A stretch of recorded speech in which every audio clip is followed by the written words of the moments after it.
चलिए एक तो स्टॉक्स आपकी स्क्रीन पर लेकर आते हैं। एनएमडीसी जो कुछ देर पहले हिमांग मेंशन कर रहे थे, 6% के गेन्स। नाल्को जैसे काउंटर्स में भी अच्छी तेजी देखने को मिल रही है। जीएमडीसी एक और स्टॉक जहां पर 6-8% तक का इजाफा बनता दिखाई दिया है। दरअसल आज फिर ये माइनिंग से जुड़ी हुई कंपनियों में एक्शन बनता दिखाई दिया है और इसके तार सीधे सीएनबीसी आवाज की कल एक्सक्लूसिव खबर जो फाइनली जिस पर कैबिनेट ने भी मोहर लगाई कि लिथियम नियोबियम पर रॉयल्टी के नए रेट का ऐलान किया गया है। दरअसल उसी फैसले के बाद इन माइनिंग कंपनियों में आज फिर आग लगी है। क्लियरली यहां पर जो रॉयल्टी है वो साइजेबली कम देनी पड़ेगी। अब क्यों ये चेंजेस आ रहे हैं, पूरी तस्वीर को फिर से समझते हैं लक्ष्मण रॉय, जिन्होंने दरअसल ये स्टोरी कल ही ब्रेक की थी। लक्ष्मण, आज इन स्टॉक्स में अक्रॉस द बोर्ड तेजी देखने को मिली है। पहले तो अगर आप समझाएं कि किस तरह का इम्पैक्ट आएगा, अब तक कितनी रॉयल्टी दे रहे थे और ये जो नई रेट है वो कितनी फायदेमंद है इन कंपनियों के लिए?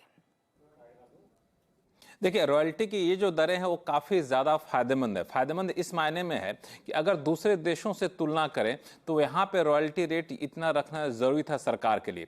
दूसरा, सरकार चाहती है कि नए नए माइनर्स या फिर माइनिंग कंपनियाँ आ करके इन मिनरल्स की माइनिंग करें ताकि जल्दी से उत्पादन शुरू किया जा सके।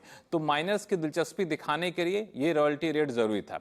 अगर ये सरकार डिसीजन नहीं लेती तो समझिए कि इसका 4 गुना ज़्यादा रॉयल्टी देना पड़ता माइनिंग कंपनियों को। वो कैसे, मैं आपको समझाता हूं। दरअसल सरकार ने पहले क्या किया था कि 6 मिनरल्स को, जिसमें लिथियम बायोमियम जैसे मिनरल्स थे, इन 6 मिनरल्स को सरकार ने एक एटॉमिक मिनरल्स की लिस्ट होती है, उस लिस्ट से बाहर कर दिया था और कहा था कि इनका हम कमर्शियल माइनिंग की इजाजत देंगे। यहां तक तो बात ठीक थी, लेकिन एमएमडीआर एक्ट में ही शेड्यूल 2 में 55 नंबर आइटम है, 55 नंबर आइटम, उसमें यह कहा गया है कि अगर किसी भी मिनरल्स का कमर्शियल माइनिंग होता है, उसका सरकार कोई अलग से रॉयल्टी रेट तय नहीं करती है तो उस पर 12% की रॉयल्टी लगेगी। यानी इन सारे मिनरल्स पे अगर सरकार रॉयल्टी रेट तय नहीं करती तो 12% रॉयल्टी देनी पड़ती, जो कि दुनिया के बाकी देशों के मुकाबले काफी ज्यादा होता और फिर माइनिंग कंपनियां इसमें दिलचस्पी नहीं दिखाती। इसलिए कैबिनेट ने फैसला लिया कि अब इन पर रॉयल्टी 3% से लेकर के 1% के बीच होगा। यही वजह है कि माइनिंग कंपनियों के लिए अब यह काफी ज्यादा आकर्षक होगा इन सारे मिनरल्स की माइनिंग कर पाना। तो लक्ष्मण जी, फिर अब इस फैसले के बाद रॉयल्टी का कैलकुलेशन होगा कैसे? देखिए, इसमें 2 आधार बनाया जा रहा है। एक आधार बनाया जा रहा है वो ये है कि जो लंदन के जो मेटल एक्सचेंज है वहां पे इस मिनरल्स की क्या रेट है वहां पे। जैसे इसका आधार बनाया गया है लिथियम को लेकर के। लिथियम में 3% की रॉयल्टी लगाई जाएगी। ये जो 3% की रॉयल्टी होगी वो एलएमई पर जो लिथियम की कीमत होगी उसका 3% रॉयल्टी देना पड़ेगा माइनिंग कंपनियों को, जितना वो माइन करके निकालेंगे लिथियम।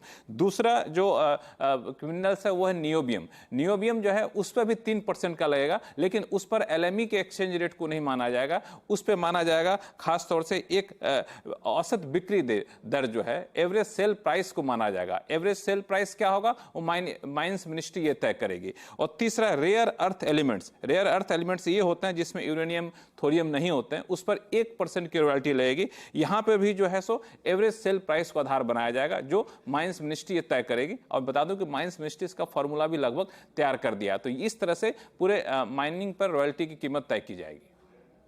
अब से ये नीलामी की शुरुआत होती हुई दिखाई देगी लक्ष्मण?